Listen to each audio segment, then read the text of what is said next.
వయ్యారి మాటలతోని మోసపూరితమైనటువంటి పనులతోని ప్రజల్ని దయచేసి మభ్యపెట్టకండి.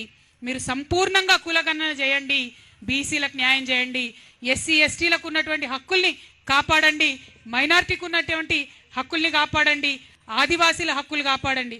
వాస్తవానికి వేదిక మీద మా ఎరికల సోదరులు వచ్చిండ్రు, మా చెంచు సోదరులు వచ్చిండ్రు, ప్రతి ఒక్కరు కూడా వచ్చిండ్రు, మైనారిటీలు వచ్చిండ్రు. అందరు ఏమన్నారంటే ఎస్సీ ఎస్టీ బీసీ మహిళలం మనందరం కలిసి ఉన్నప్పుడే హక్కులు సాధించుకోవచ్చు అని వచ్చిండ్రు. కానీ ఇచ్చుడే పర్మిషన్ మీరు లేట్గా ఇచ్చిండ్రు. దాంతో మేము అడిగింది 11 నుంచి 5 వరకు, మీరు 3 గంటల నుంచే సభ బంద్ చేయండి అంటున్నారు. ఎందుకు ముఖ్యమంత్రి గారు మీకు ఇంత భయం? బీసీలం ఏం అడుగుతున్నాం మిమ్మల్ని? మీరు చెప్పినటువంటి మాటల్ని మీకు గుర్తు చేస్తున్నాం తప్పితే ఇంకొకటి ఏం అడుగుతలేం. మేము ముఖ్యమంత్రి గారిని మళ్ళీ ఒకటే డిమాండ్ చేస్తున్నాం, కామారెడ్డి డిక్లరేషన్ని యథాతథంగా అమలు చేయండి. ఇక ఇది నేను అడిగితే దీనిలో తప్పేమున్నది?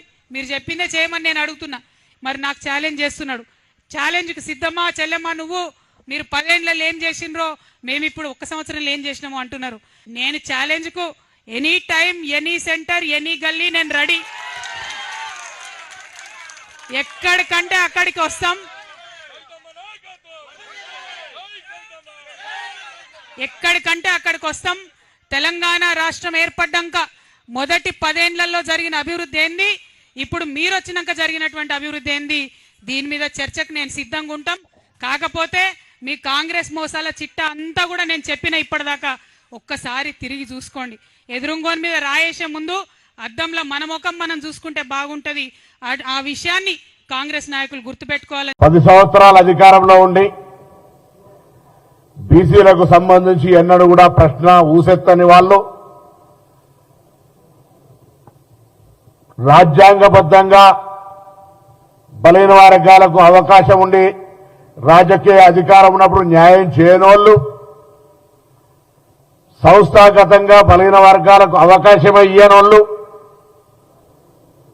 సామెతగా దయ్యాలు వేదాలు వల్లించినట్టు ఇలా వేదికలు పెట్టి బలహీన వర్గాల గురించి మాట్లాడుతుంటే ఒకవైపు ఆశ్చర్యం అవుతా ఉంది, మరొక వైపు బలహీన వర్గాల గొంతెత్తుకున్నందుకు అభినందనలు కూడా చెప్తాను. అట్లీస్ట్ ఆఖరికి అధికారం దిగినాకనన్నా మత్తు దిగితే మస్తుగా యాదికొస్తాయి అన్నట్టుగా ఆ అధికారం దిగినాక బీసీలు యాదికొస్తా ఉన్నారు. వాళ్లకు ముఖ్యంగా సోదరి కవిత గారికి అభినందనలు.